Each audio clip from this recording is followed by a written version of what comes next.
गावच्या बाहेर यावं म्हणून आम्ही गावाच्या कडेने असलेल्या गटारीच्या आतमध्ये उतरलो. मोठ्या 8 फुटी पाईपमधून चालत तरी का होईना या गावातून आम्हाला बाहेर पडायला मिळेल असं आम्हाला वाटत होतं. परंतु परिस्थिती खूपच बिकट होती. 1-2 नव्हे तर तब्बल आम्ही 6च्या 6 जण त्या ठिकाणी विचित्ररित्या अडकलो होतो. दशरथचे वडील आम्हाला सांगत होते की अजिबात आतमध्ये प्रवेश करू नका, परंतु आमच्या 6 जणांच्या मनामध्ये असलेली मातृत्वाची भावना एवढ्या भयानक संकटात आम्हाला नेऊन टाकेल असं वाटलं नव्हतं.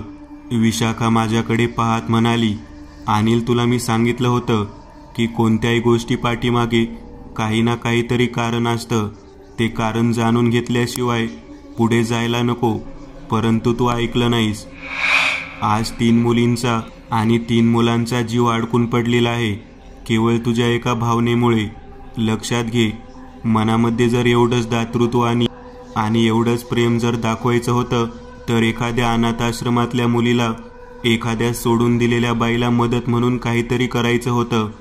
ज्या ठिकाणी, ज्या गावामध्ये एका स्त्रीचा एवढा मोठा हौदोस सुरू आहे त्या ठिकाणी आम्हाला घेऊन येण्यामागे तुझा काय स्वार्थ होता तेच कळालं नाही. विशाखाचं बोलणं ऐकल्यानंतर मी तिच्याशी बोलू लागलो. तिला म्हणालो, आजपर्यंत मी कोणत्याही गोष्टी मागे कारण असल्याशिवाय कुठेही गेलेलो नाही. तुमच्या 5ही जणांचे प्राण धोक्यामध्ये घालण्याचा माझ्या मनामध्ये कोणताच हेतू नव्हता.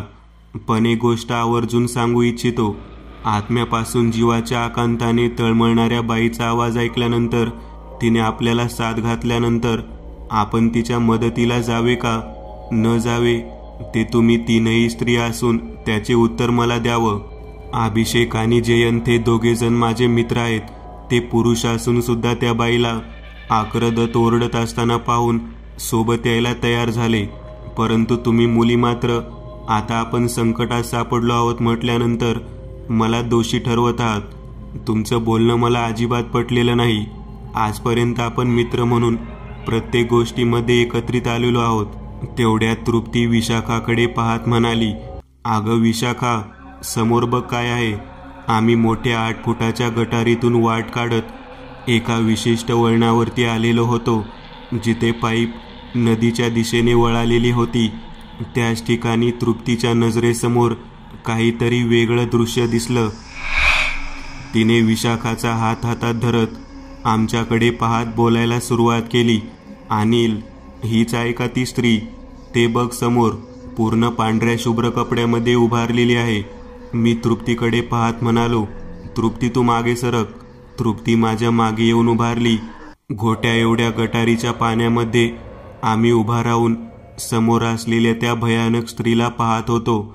आपलं लहान मेलेलं लेकरू छातीला लावून ती आमच्याकडे पाहत मोठ्याने ओरडत होती. गावची सीमा ओलांडू नका म्हणून सांगितलं होतं ना, कशाला गावाच्या बाहेर निघालेला आहात? तुम्ही ही चूक केली, त्यामुळे माझं लेकरू गेलं. त्या बाईचा बेसूर आवाज आणि तिचं ते बोलणं ऐकल्यानंतर मनामध्ये आम्हाला अजून भीती वाटू लागली.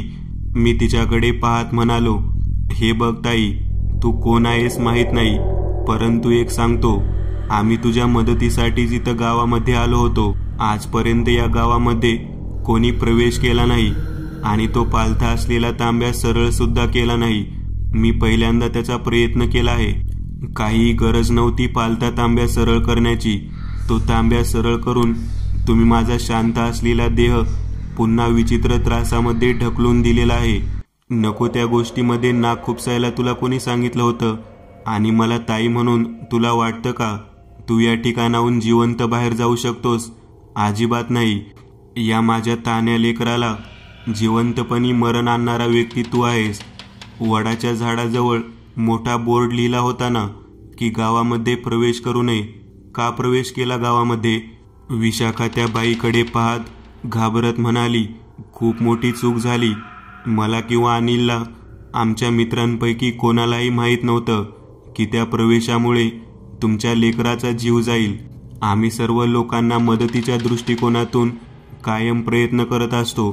खूप तळमळीने एक म्हातारी आजी आमच्याकडे आली.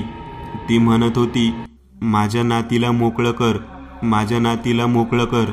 मग आम्हाला समजलं नाही की तिची नात कोण आहे. त्यावेळी तृप्ती म्हणाली की आम्ही तुला मदत करतो म्हणून. ती म्हातारी आजी कोण होती हे माहीत नाही, परंतु एक गोष्ट मात्र आवर्जून सांगतो, या संपूर्ण प्रकारामागे आमचा केवळ मदत करण्याचा हेतू होता. कोणत्याही पद्धतीची लालसा, मनामध्ये कोणत्याही पद्धतीचा वाईट भाव नव्हता. चुकीचा अर्थ काढू नकोस ताई, तुला ताई म्हणण्यामागचं कारण सुद्धा तेच आहे. त्या आजीने आम्हाला सांगितलं की तू तुमच्या बहिणीप्रमाणे आहे, तिला बाहेर काढा. केवळ आणि केवळ त्या आजीच्या सांगण्यावरती आम्ही या ठिकाणी आलो. आम्ही बाकीचे लोक अनिलला नकोच म्हणत होतो, कारण त्या गावाबद्दल, त्या ठिकाणाबद्दल आम्ही सगळ्यांकडून ऐकलं होतं की त्या गावामध्ये प्रवेश करणारा कोणताही व्यक्ती आजपर्यंत परत आलेला नाही.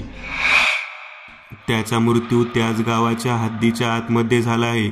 आम्हाला सांगण्यात आलं होतं की एक लेकरूवाळी विधवाबाई तळमळून तळमळून रडत असते.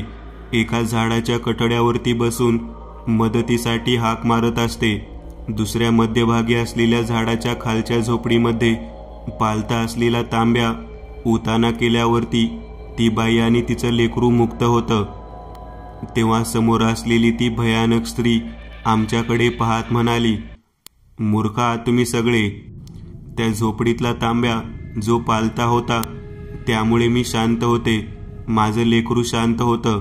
तो सरळ केल्यामुळे आम्ही मुक्त होत नाही, तर आमची जी भूक आहे ती जागृत होते. तहान लागते रक्ताची, जीव घ्यावासा वाटतो, आणि माझे लेकरू त्याशिवाय शांत सुद्धा बसत नाही. जो कोणी गावच्या हद्दीमध्ये जिवंत असणारा श्वास आणि वाहणारं रक्त, जे गरम आहे, जे शरीरामधून वाहत आहे, त्याचा भास जरी झाला तरी भुकेने व्याकुळ होऊन ते ओरडतं. मग माझा प्रवास सुरू होतो. तुम्हाला काय वाटलं तुम्ही एवढ्या सहजासहजी या ठिकाणाहून निघून जाल? शक्य नाही, ते कधीच शक्य नाही. तुम्ही जर मला मदत करायला आला असता तर तुम्ही येथून पळून गेला नसता, माझ्या त्या झोपडीच्या आतमध्येच थांबला असता. तुम्ही त्या भिकारड्या मांत्रिकाचा संदेश ऐकून येथून पळून निघाला. त्यानेच तुम्हाला इथं पाठवलेलं आहे. त्यानेच मला या गावामध्ये माझ्या लेकरासह रक्तप्राशनासाठी थांबवलेलं आहे, आणि तुम्ही त्याला मदत करत आहात. त्याला माझ्या लेकराचा पुन्हा एकदा बळी द्यायचा आहे. माझे लेकरू रक्त पिले की जागृत होतं, जिवंत होतं, तळमळीनं रडत ओरडत. मग मला तो बांधतो आणि माझ्या नजरेसमोर पुन्हा एकदा माझ्या लेकराचा जीव देतो. नरबळी देतो तो, नरबळी. त्या बाईचा आक्रोश, त्या बाईचं बोलणं, हे सगळं काही ऐकल्यानंतर मन अगदी सुन्न झालं होतं. परंतु आमच्या जीवाची भीती मात्र आम्हाला वाटू लागलेली होती. विशाखा माझ्याकडे पाहत म्हणाली, आता काय करायचं तिला? आपण बहिणीचं नातं जोडून बोललो तरी सुद्धा कळत नाही. ती कोणत्या तरी विचित्र पद्धतीच्या सूत्रामध्ये अडकून बसलेली आहे. तिला कोण सोडणार? आपण जर जिवंत राहिलो नाही तर मग तिच्या लेकराच्या पाठीमागचा आणि तिच्या पाठीमागे लागलेला तो मांत्रिकाचा अभिषेक, त्यातून तिला कोण बाहेर काढणार? मी जयंतकडे पाहत म्हणालो, जयंत, आपण तिला विचारायला हवं कोणत्या रीतीने ती आणि तिचं लेकरू यातून बाहेर पडेल. जयंत त्या बाईकडे पाहत म्हणाला, ताई, तू आम्हाला मान अथवा न मान, परंतु मनापासून एक गोष्ट विचारल्यावर त्याचे उत्तर देशील का? तेव्हा ती भयानक पद्धतीने चित्कार करत जयंतकडे पाहत म्हणाली, मी कोणाच्या उत्तराला देण्यासाठी बांधील नाही. तू पुन्हा एकदा मला बहिणीचा दर्जा देऊन बोलत आहेस. माझ्या आणि माझ्या लेकराच्या मुक्तीसाठी, शांततेसाठी तो तांब्या पालताच पाहिजे होता. तुम्ही तो उताना करून स्वतःचा मृत्यू बोलावून घेतला आहे. विशाखा तिच्याकडे पाहत म्हणाली, तुला वाटतं आम्ही हे मुद्दामून करत आहोत? अगं नाही ग, तुझ्या लेकराला आणि तुला वाचवण्याच्या दृष्टिकोनातून त्या म्हाताऱ्या आजीने आम्हाला विनंती केली, म्हणून आम्ही इथे आलो आहोत. ती परवा दिवशी रात्री या गावाच्या बाजूला असलेल्या टेकडीवरती आम्हाला भेटायला आली होती. तिने आम्हाला सगळं सांगितलं आणि या ठिकाणी बोलावून घेतलं. जयंतकडे पाहत ती म्हणाली, या मुलीला सांग शांत बस म्हणून, कोणत्याही म्हातारीच्या नावानं काही बोलू नकोस म्हणून. ती थेरडी कोण आहे मला माहीत आहे. माझी सासू आहे ती माझी नातबीत म्हणून जी काही तुम्हाला सांगितलेली ओळख सांगते ते सगळं खोटं आहे. केवळ मुलगा हवा आहे म्हणून त्या बाईने या नीच थराला जाऊन त्या मांत्रिकामार्फत हा सर्व बंदोबस्ताचा खेळ केला. आता मृत्यूनंतर प्रत्येकाच्या स्वप्नामध्ये जाऊन त्याला बोलावते आणि इथं बोलवते आणि पुन्हा एकदा एका पाठोपाठ एक अशी कितीतरी जणांचे रक्तप्राशनाचे विधी झाल्यानंतर तिचा आणि त्या मांत्रिकाचा जो उद्देश आहे तो उद्देश पूर्ण करून घेते. विशाखा म्हणाली, काय बोलत आहेस तू हे सगळं? ती तुझी सासू आहे. आम्हाला तर तिने सांगितलं तू तिच्या पोटची नात आहेस, तिच्या मुलीची मुलगी आहेस आणि तू या भयानक चक्रामध्ये इथे अडकलेली आहेस. तेव्हा विशाखाकडे पाहत ती म्हणाली, त्या पिशाच्य शक्तीवरती विश्वास ठेवून या ठिकाणापर्यंत आलात ना? गावच्या बाहेर लिहिलेला बोर्ड वाचला नाही का? तो बोर्ड वाचून सुद्धा मनामध्ये या ठिकाणी येण्याचं धाडस तुम्ही कसं काय केलं? काहीतरी तथ्य आहे या बाबतीत विचार आला नाही का? त्याच वेळेला मी तिच्याकडे पाहत म्हणालो, सगळं काही तू म्हणतेस तसं मनामध्ये आलं होतं, परंतु एक वयस्कर वृद्ध स्त्री आपल्याला मदत मागत असेल आणि स्वतःच्या नातीला आणि तिच्या लेकराला बाहेर काढण्यासाठी तडफडत असेल तर आम्ही काय करायला हवं होतं? तेव्हा ती भयानक स्त्री माझ्याकडे पाहत म्हणाली, आता जे काही केलं आहे त्याची शिक्षा भोगण्याची वेळ आली आहे.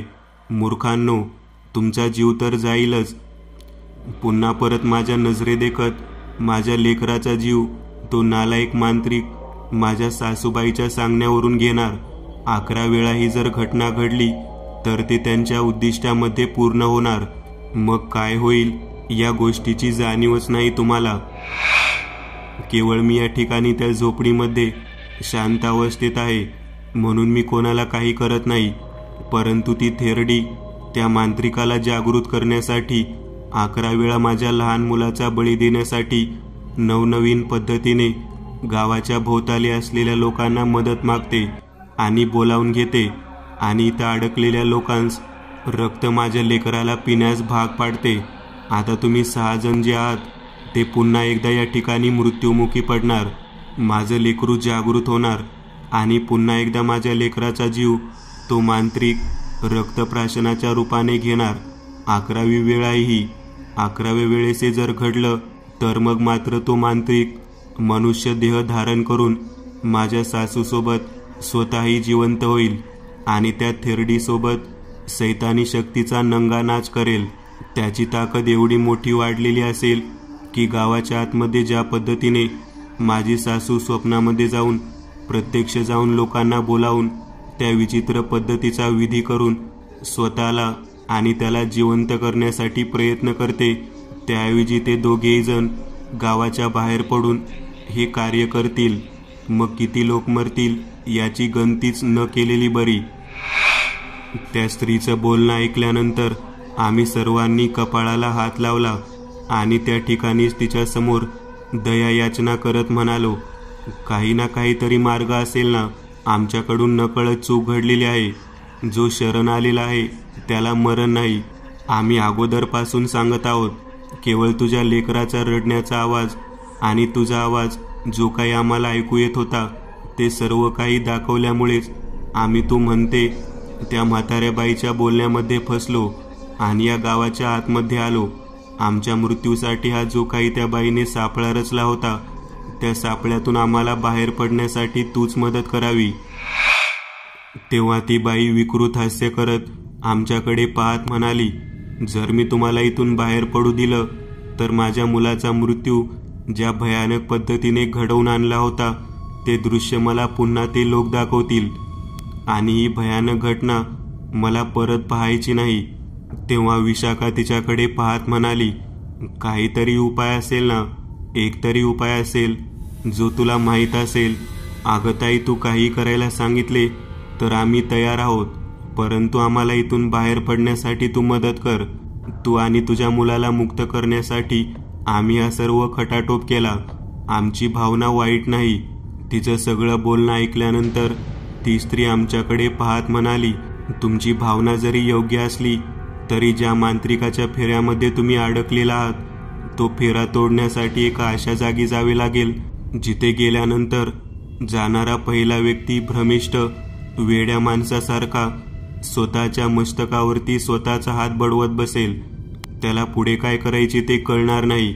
माझ्या झोपडीमध्ये जो तांब्या आहे, जो तुम्ही उभा केला आहे, त्या ठिकाणीच खाली खणावं लागणार आहे.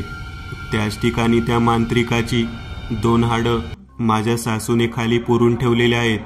हे सगळं काही ऐकल्यानंतर आम्ही त्या गोष्टीला तयार झालो. परंतु पहिल्यांदा जाणार कोण? जयंत माझ्याकडे पाहत म्हणाला, अनिल, तू जर गेलास तर बरं होईल. मी स्वतः धाडस दाखवून तुला त्यातून बाहेर काढेन. तेव्हा आमच्या सर्व संभाषणामध्ये विशाखा आमच्याकडे पाहत म्हणाली, तुम्ही कोणीही जाऊ नका, मी स्वतः जाईन. जर मला वेड लागलं आणि मी डोक्यावरती हात बडवत ओरडत राहिले तर एक लक्षात घ्या, त्या ठिकाणी असणारी दुसरी व्यक्ती ते ठिकाण खोदू शकणार आहे. स्त्रीने, या ताईने जे सांगितले आहे त्या पद्धतीने ते खोदून त्याची हाडं बाहेर काढून तुम्ही घेऊन जावा. तेव्हा समोर असणारी ती स्त्री आमच्या सर्वांकडे पाहत म्हणाली, होय, तसंच करावं लागेल. ती 2 हाड जर तुम्हाला सापडली आणि तुम्ही ती जर गावाच्या वेशीच्या बाहेर जर आणली आणि बाहेरच्या भागांमध्ये जाळून जर टाकली तर ती थेरडी आणि तो मांत्रिक दोघे जण संपुष्टात येतील. माझ्या लेकराला आणि मला त्या संपूर्ण भयानक बंधनातून मुक्ती मिळेल. मी विशाखाकडे पाहत म्हणालो, विशाखा, तू जाण्याचे धाडस करणार आहेस खरं, परंतु तुला जोपर्यंत ते 2 हाडं जाळून टाकले जात नाहीत तोपर्यंत तिथून बाहेर पडता येणार नाही. हे लक्षात ठेव. एखाद्या वेड्याबाईप्रमाणे तुला तिथे राहावं लागेल. त्यावेळेला समोर असलेली ती स्त्री आमच्याकडे पाहत म्हणाली, एकच संधी, आणि ती पण शेवटची संधी असणार आहे. मला वाटत नाही त्या संधीनंतर तुम्ही कोणी वाचू शकाल. तेव्हा जयंत म्हणाला, आता आम्हाला तू बाहेर जाण्याची परवानगी देत आहेस, या पाठीमागचं कारण काय? तेव्हा ती जयंतकडे पाहत म्हणाली, तुमचा उद्देश आणि तुमच्या मनातील भावना खूप चांगली आहे. जेव्हा माणसाचा उद्देश चांगला असतो, भावना चांगली असते, त्यावेळेला पिशाच शक्तीसुद्धा शांत होऊन त्या भावनेचा आदर करते. विशाखा त्या ठिकाणी जाण्यासाठी तयार झालेली होती. गटारीमध्ये समोर उभारलेली ती अतृप्त लावसट स्त्री आमच्याकडे पाहत म्हणाली, लक्षात घ्या, एक गोष्ट लक्षात घ्या, या गावाच्या बाहेर तुम्हाला मी जाऊ देत नाही, पण कधी जाऊ देणार ते सुद्धा ध्यानात ठेवा. जेव्हा ते 2 हाड तुम्ही प्राप्त करून घेताल तेव्हाच तुम्हाला बाहेर जाण्यासाठी मी मदत करणार.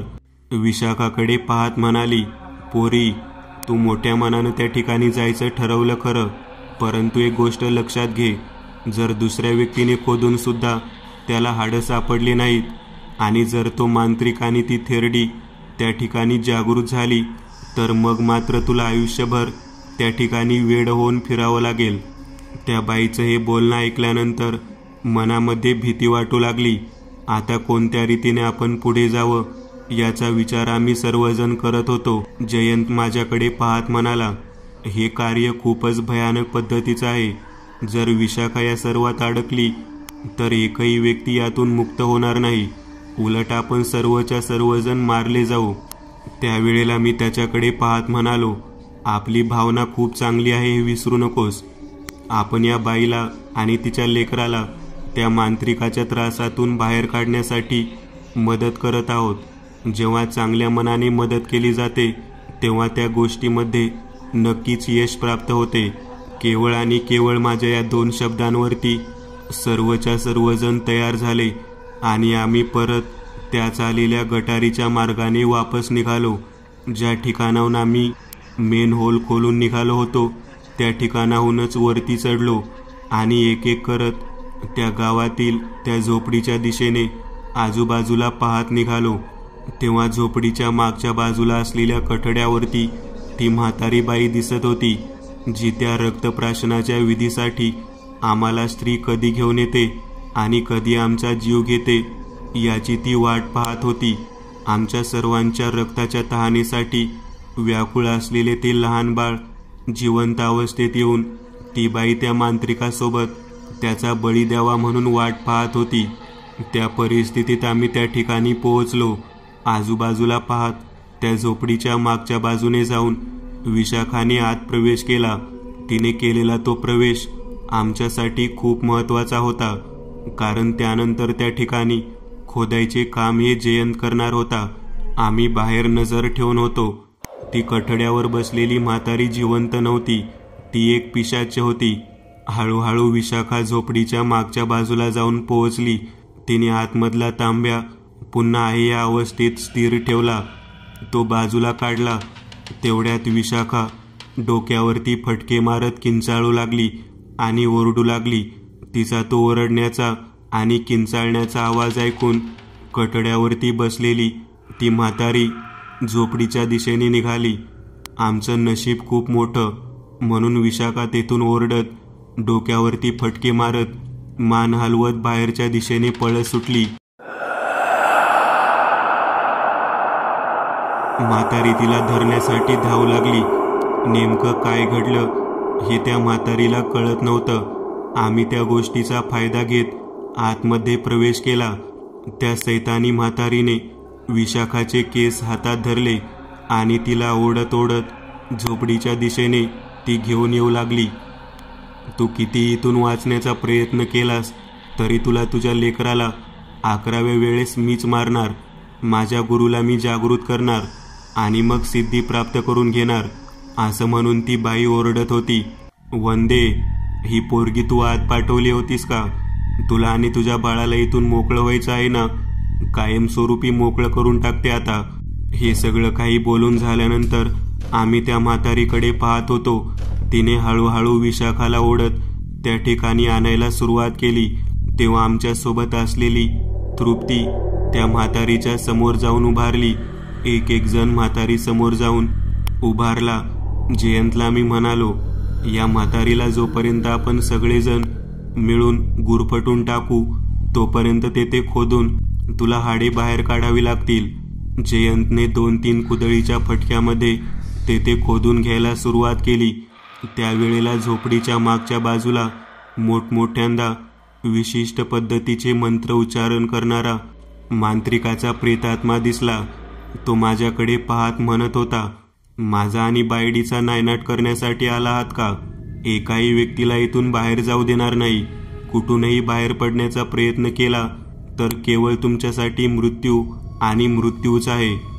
त्याच्या या बोलण्याकडे पाहत मी जयंतला खुणावत होतो, लवकर खोद, लवकर खोद.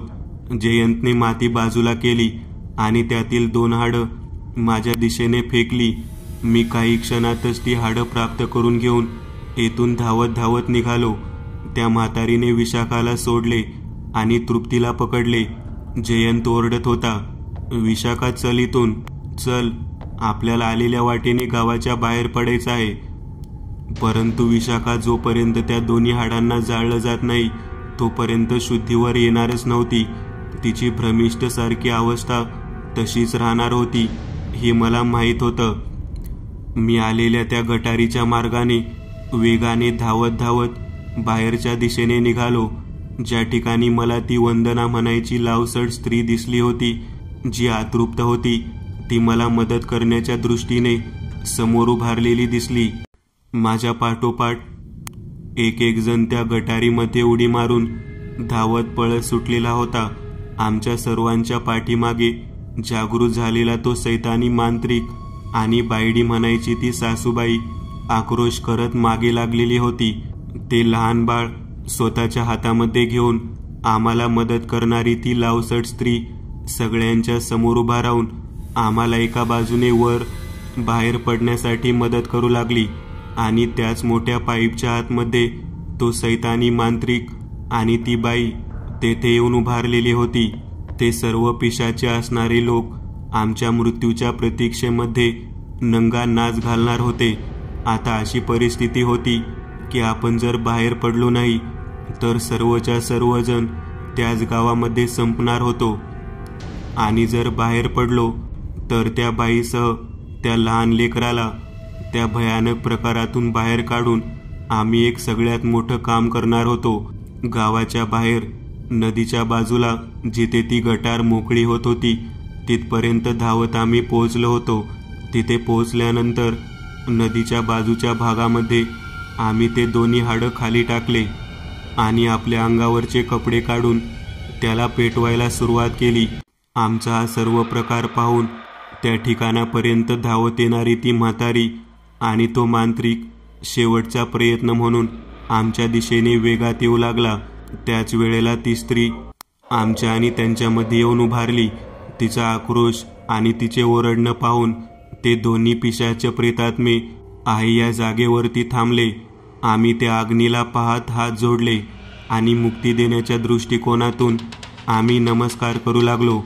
त्या सैतानी मांत्रिकाची हाडं अग्नीमध्ये प्रवेशित होऊन भस्मसात झाली आणि त्याच वेळेला विशाखा त्या भ्रमिष्ठातून बाहेर आली.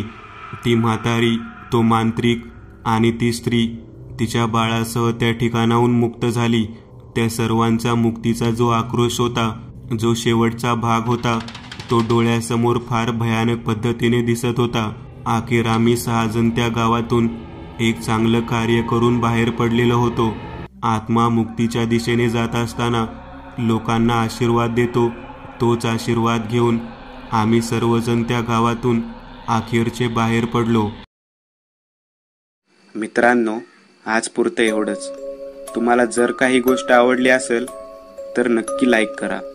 तुमच्यापैकी बरेचसे जण व्हिडिओ लाईक न करताच पळून जातात, पण हा जर व्हिडिओ तुम्ही लाईक केला तर मला जरा बरं वाटेल आणि असेच भारी भारी व्हिडिओ बनवायची माझ्यात एनर्जी येईल. त्यामुळे नक्की लाईक करा. आणि अजूनही कोणी या चॅनलला सबस्क्राईब केलेलं नसाल तर लगेच सबस्क्राईब करून टाका. आणि बाजूची घंटी ती मात्र दाबायला विसरू नका. देवाची घंटी आहे ती. चला तर मग पुन्हा भेटूया अशीच एक आगळी वेगळी गोष्ट घेऊन पुढच्या